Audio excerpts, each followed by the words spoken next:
আসসালামু আলাইকুম। আমার সকল আমলিকির ভাই ও বোনেরা কথাগুলো খেয়াল করে ভিডিও উপর মোটাক্কা দেবেন। 15ই আগস্ট আমাদের জাতির পিতা বঙ্গবন্ধু শেখ মুজিবুর রহমানের সহপরিবার এই দিন মৃত্যুবরণ করেছিল।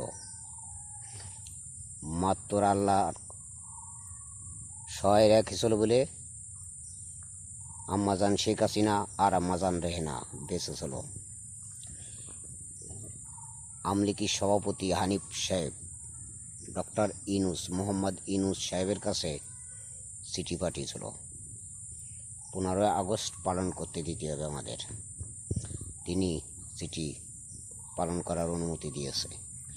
এই জন্যই বলতেছি, প্রত্যেক ইউনিয়নে আমলিকির লোক যারা আছেন সবাই শান্তিভাবে আমলিকির এই 15ই আগস্ট জাতির পিতা বঙ্গবন্ধু শেখ মুজিবুর রহমানের মৃত্যুবার্ষিকী পালন করবেন। মিলাদ মাহফিল সবাই প্রত্যেকটা ইউনিয়নে শহীদ মিনার যেখানে আছে সেখানেই পালন করবেন শান্তিভাবে, অশৃঙ্খলার কাজ করবেন না কেউ। জয় বাংলা, জয় বঙ্গবন্ধু, জয় শেখ হাসিনা আম্মাজানের।